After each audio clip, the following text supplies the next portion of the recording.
Hello guys and girls, Greasella here, and well, I thought I'd throw my 2 cents in on the M1 Abrams. Yeah, we're getting an M1 Abrams. Holy crap. Big news. So the modern era is here. The M1 Abrams. Now, the M1 Abrams is a pretty mega tank. It has chosen composite armor. It has a fantastic gun. It's very maneuverable, and the cruise safety is pretty much the best out there. When it was designed around cruise safety, and that was its main feature. Now, some of those features are, of course, the chosen composite armor, which surround the tank. Now, we're getting the early variant of the M1, which means we will not be getting depleted uranium armor. Thank God. What I've been finding, I've been having a bit of a snoop around the old interwebs and looking up details of what we can expect for armor. So what I found pretty much is the M1 hull armor and turret armor frontally. Now this is just the front armor. Bear in mind that the side and the rear of this tank is actually quite lightly armored. It's not like an IS model of tank where it's completely, 100 millimeters of armor all the way around.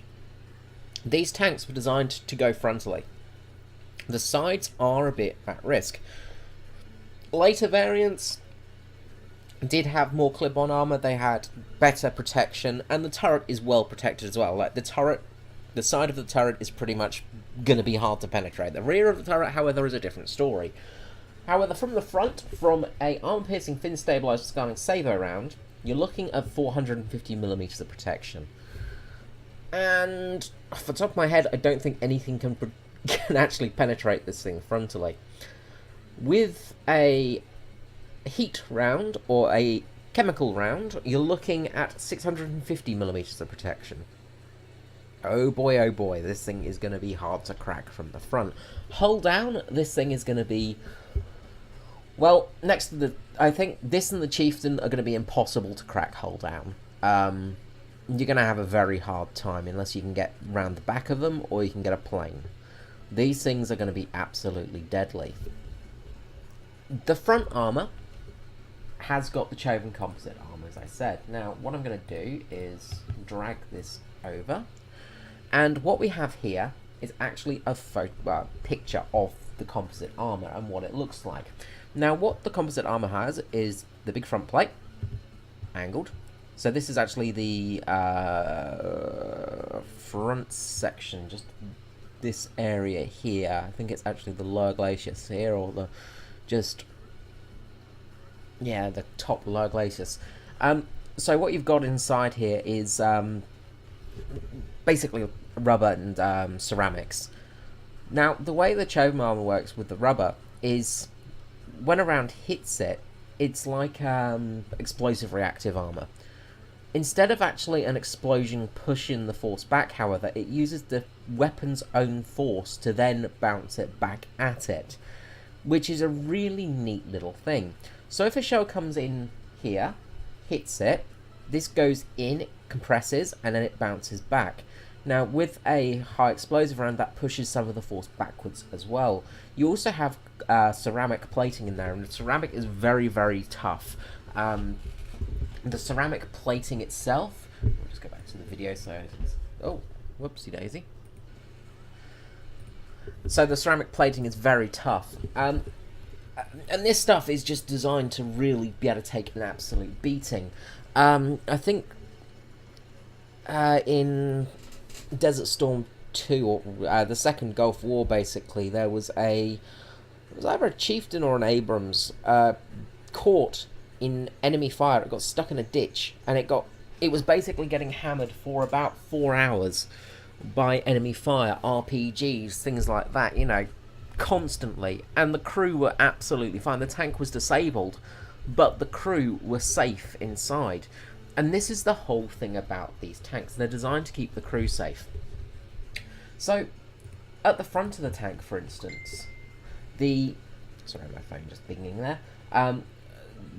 The fuel system is actually armoured to protect the driver. Now, the fuel is also used to sort of dampen the effect of heat, things like that. Inside the turret, you've got a turret basket where all the crew basically sit. The only person that's not in that turret basket, the protected turret basket, is the driver. So he sits there and he's sort of he's the only one that's not really protected by the turret, so he has got more risk of being hit from the side. The worst place to be in an Abrams is actually being the driver. Now, I don't have much more technical detail than that, unfortunately. It's very hard to find them. It's taken me a few hours to actually dig up what I've actually gotten. The M1 variant was the first production variant, of course, began with Chrysler in 79 and continues until 85 at General Dynamics. Around 3,000 odd were built for the Americans. They were a low rate initial production, and still actually called the XM1s at the beginning, because they were built prior to the tank being classified as the M1.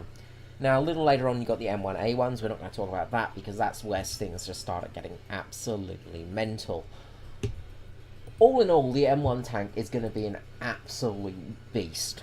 One other thing I'm actually interested in, though, is with the tank back of the... Sorry, we'll just click out of that for a second, and we will leave that playing just so there's some in the background.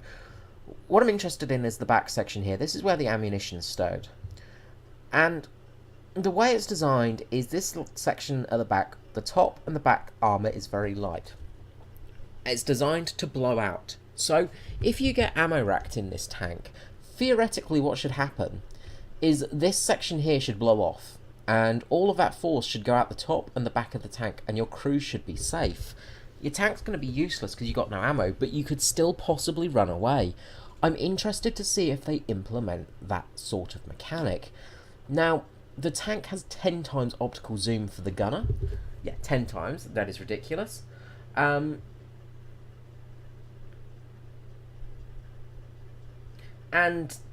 that's going to make things really interesting. Now, another thing is, with these modern tanks, is it time we start looking for different optical options? Because the main thing about these tanks were the optics, and this is one of their big advantages.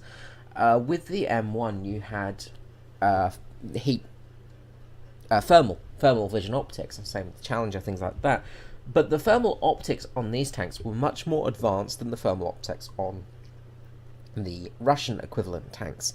And that's where a big advantage came, especially in places like Iraq, where they were using some of the earlier Russian-style tanks with very bad thermal optics. Also, if you look at the Yom Kippur Wars, things like that, you know, the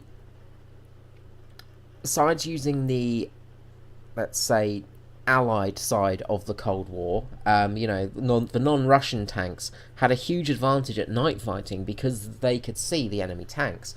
The M1 Abrams has got a 10 times optical zoom for its thermal optics, and what that means is it can see through smoke screens. It's designed to see through smoke. It's designed to see at night. Is it time we actually get thermal optics on these tanks? Because it would make sense, and it would really make for an interesting dynamic in the gameplay. Now, the other thing, of course, is the advanced, they talk about it here, how it was an advanced tank, although this protection, wait, where am I?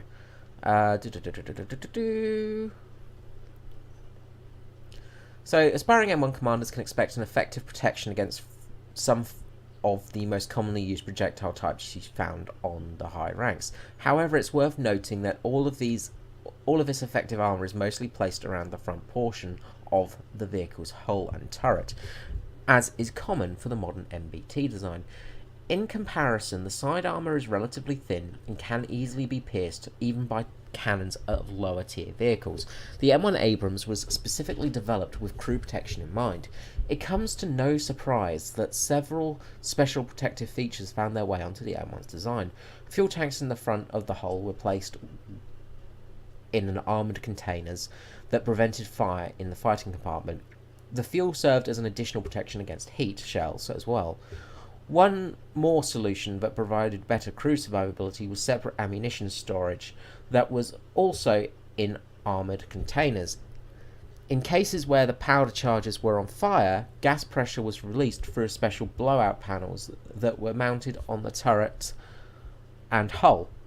Such systems, if the panels functioned properly, would allow the crew to wait out the fire in the ammunition storage while remaining inside the tank, and after the fire was out, the crew would either abandon a tank or drive the tank away from the battlefield.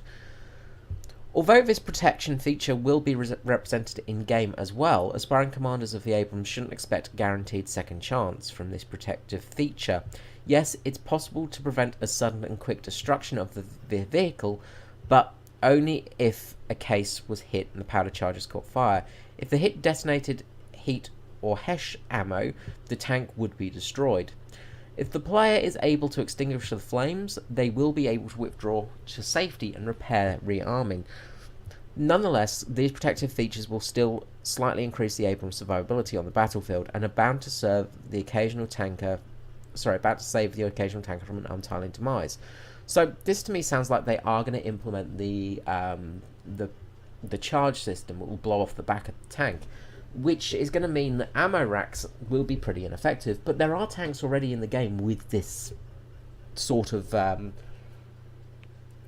thought process around them, and I'd like to see if they implement that on other vehicles as well. There is also the advanced fire control systems on this tank, all of this stuff, so it's just really interesting to me to see what they do for this.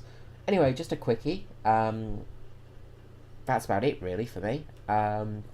I can't wait to see it on the test server, and I will see you then for that for sure. Okay guys, until next time, this is Screezler out. Bye bye.